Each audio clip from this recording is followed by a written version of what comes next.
আসসালামু আলাইকুম। দূরেরও কাছে যে যেখান থেকে আমার আজকের এই ভিডিওটি দেখছেন, আশা করছি আপনারা সবাই অনেক ভালো আছেন। আমরাও আলহামদুলিল্লাহ ভালো আছি। সকালের নাস্তা থেকেই আজকের ভিডিওটি শুরু করেছি। শুক্রবারের ভিডিও এটি। তো নর্মালি শুক্রবারে আগে আমাদের যেটা হতো সেটা হচ্ছে আমরা নাস্তা কিনে খেতাম, তারপর তো বাসায় রান্না করেই খাওয়া হতো। তো আজকে অনেক দিন পর আবার আবদার করেছিলাম হাজব্যান্ডকে যে আমরা বাইরের নাস্তা খেতে চাই। তো ভাতিজিও আমাদের সাথে ছিল, রাতেও আমাদের বাসাতেই ছিল।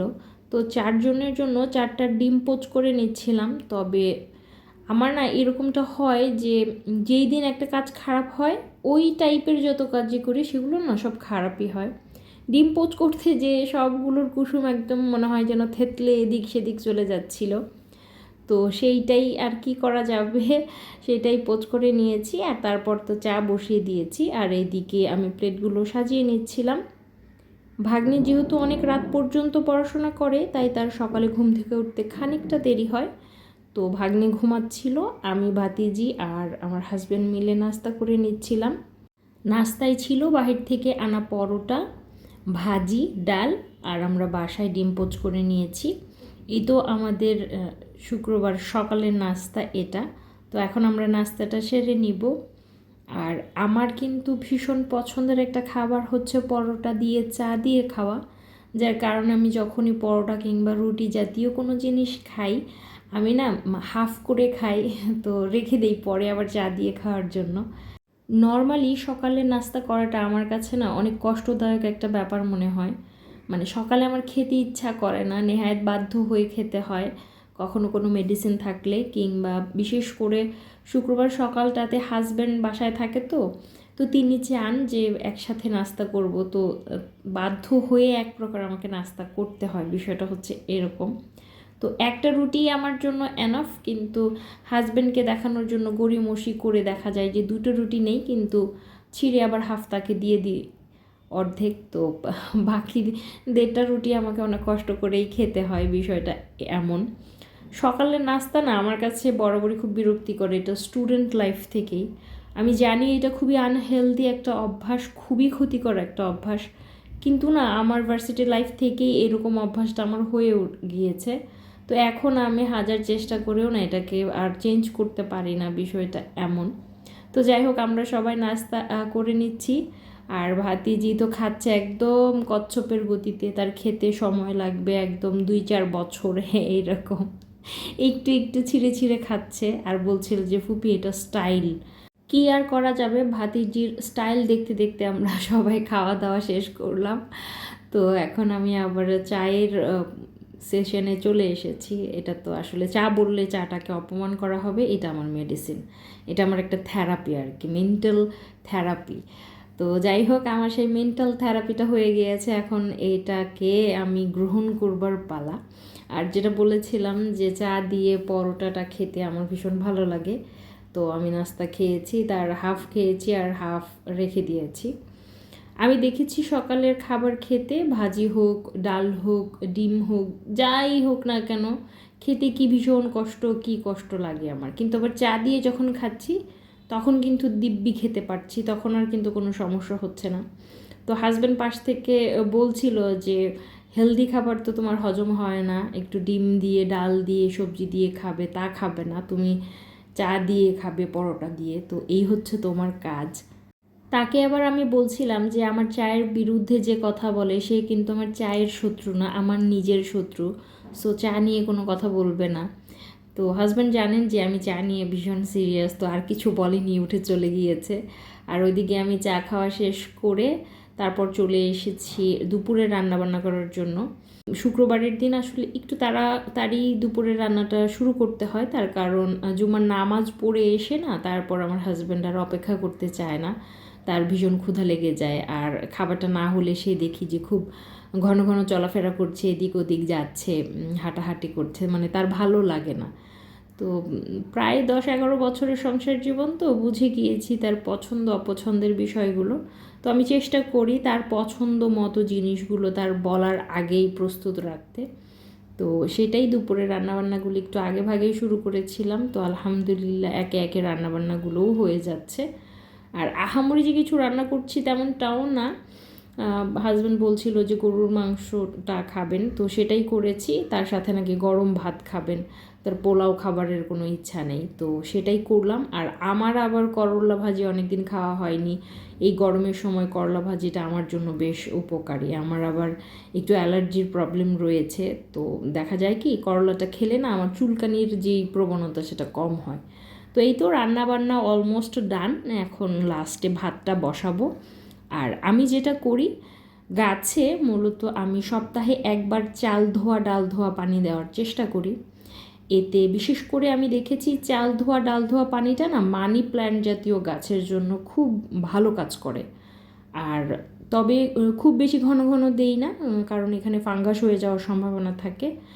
আমি দেই না তার কারণ হচ্ছে, যেহেতু আমার বারান্দায় ডিরেক্ট কোনো রোদ আসে না কিংবা সেইভাবে প্রচুর উজ্জ্বল আলো নেই, তাই ফাঙ্গাসের প্রবণতাটা হওয়ার খুব স্বাভাবিক।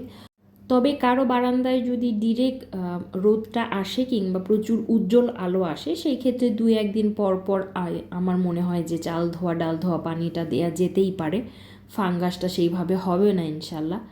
তো আমি আবার সপ্তাহে 1 দিন দেই, কারণ এমনিতেই তো আমার বারান্দায় আলো বলতে কিছুই নেই সেই রকমভাবে, মানে খুবই কম আলো। যে স্ক্রিনে আপনারা যেটা দেখতে পাচ্ছেন সেটা, তো একটু যত্ন করি বলেই হয়তো বা 2-1টা গাছ এখনও আমার উপর দয়া করে বলতে গেলে বেঁচে আছে। বেচারারা আসলে আমার উপর দয়াই করে, কারণ যেই হারে মানে যত্ন নেই শুধুমাত্র বাঁচিয়ে রাখবার জন্য, বেচারাদের বোধ হয় আফসোসই হয় যে থাক, আমার মালিকটা খুবই বেচারা অসহায়, আমরা না থাকলে সে তো এতিম হয়ে যাবে, এমন একটা বিষয়।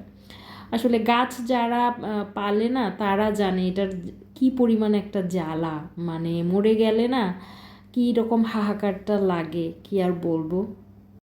দুপুরে রান্নাবান্না শেষ হলে আমরা খেয়ে দিয়ে বিশ্রাম নিচ্ছি, কিন্তু ভাগ্নির তো বিশ্রাম নেই, তার এখন এক্সাম রয়েছে তার কোচিংয়ে, তো সে সেখানেই যাচ্ছে। তবে নর্মালি ভাগ্নি কিন্তু মোবাইল নিয়ে বাইরে যায় না, তবে আজ যাচ্ছে। তার কারণ হচ্ছে বিকেলের দিকে মূলত আমি, আমার হাজব্যান্ড আর ভাতিজি যাব তার একটা প্রয়োজনে। আমার ভাগ্নির টেস্ট পেপার কিনতে হবে, তাই এই তো বিকেল নাগাদ আমরা বের হয়েছি। অনেক দিন থেকেই ভাগ্নি বলছিল, কিন্তু সময় সুযোগ হয়ে উঠছিল না। তো তার মামাও তো শুক্রবার ছাড়া আসলে সময় দিতে পারে না, তো তাই আজকেই বের হচ্ছি। আর আমাদের যে গেটটা রয়েছে না, মেন গেটটা, ওইটার পাশে এই ফুলগুলো হয়, এইটাকে সম্ভবত চায়না টগর বলে। তো আমি সব সময় যাওয়ার সময় 2-1টা করে ছিঁড়ে নেই। তো ভাগ্যিস আমাদের বিল্ডিংয়ের গাছ, কেউ কিছু বলে না। অন্য কোথাও হলে তো মানুষ আমাকে চোর বলে আখ্যায়িত করতো আসলে। তো এই তো আমরা যাচ্ছিলাম, ভাগ্নি আমাদের জন্য অপেক্ষা করছিল, ফোন দিয়েছিল।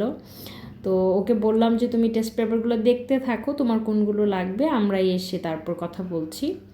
আর তার মূলত 4টা সাবজেক্টের জন্য টেস্ট পেপারের দরকার ছিল, তো সেগুলো সে দেখেছে, তার প্রয়োজন অনুসারেই মূলত নেওয়া হচ্ছে।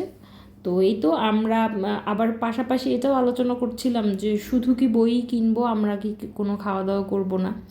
তো দেখলাম যে ভাগ্নি আর ভাতিজি চুপচাপ রয়েছে খুব ভদ্রলোকের মতো, কিন্তু আমি তাদের চোখে মুখে দেখতে পাচ্ছিলাম যে হ্যাঁ আমরা কিছু খেতে চাই। তো তার ফুপা আর মামা বুঝে গিয়েছে বিষয়টা, তো মোমো অর্ডার করলো আমাদের প্রিয় কফি লাইমে এসে, আর সাথে সুইট কর্ন ছিল সবার জন্য একটা করে শেক। যে যেই ফ্লেভারেরটা নিয়েছে, আমি নিয়েছিলাম স্ট্রবেরি, ভাগ্নি নিয়েছিল ম্যাঙ্গো, আর ভাতিজি নিয়েছিল কফি ফ্লেভারেরটা। তো আমরা ঠিকঠাক মতো সবাই সুন্দর মতো খেয়ে দিয়ে বাসায় চলে এসেছি। আর টুকিটাকি কেনাকাটা করেছি, সেটাই ভাবলাম আপনাদের সাথে শেয়ার করি। এই তো ভাগ্নির বইগুলো, ভাগ্নি একটা একদম ট্রান্সপারেন্ট কালারের একটা ব্যাগও কিনেছে, যেটাতে সে বোর্ড এক্সামের জন্য প্রবেশপত্র এই জাতীয় জিনিসগুলো নিতে পারবে, সাথে কলম কিনেছে। আর মূলত তার ফিজিক্স, কেমিস্ট্রি, বায়োলজি আর হায়ার ম্যাথ, এই 4টা সাবজেক্টের জন্য টেস্ট পেপার কেনা দরকার ছিল। আর এগুলোর তো 2টা করে যেহেতু পার্ট, সো সে সবগুলোই কিনেছে, মোট 8টা। তো এই তো এগুলো কিনেছে, আর সাথে একটা স্কেল কিনেছে। তো তার বইয়ের কেনাকাটার পালা মোটামুটি শেষ।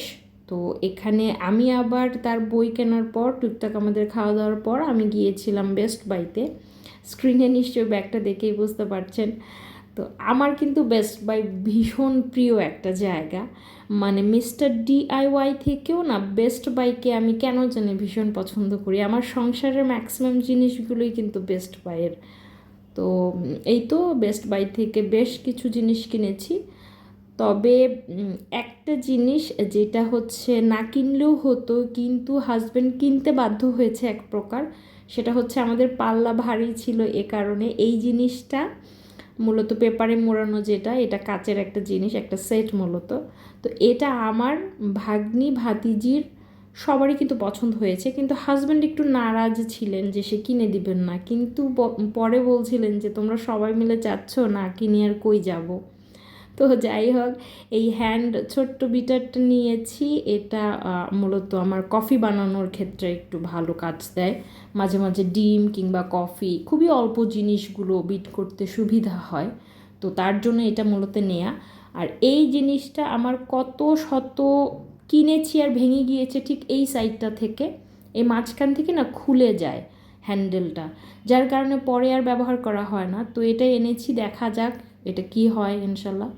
আর এই পানির বোতলটা মূলত ভাগ্নিকে আমি গিফট করেছি, যে তুমি বেশি বেশি করে পানি খাবে আর পড়াশোনা করবে।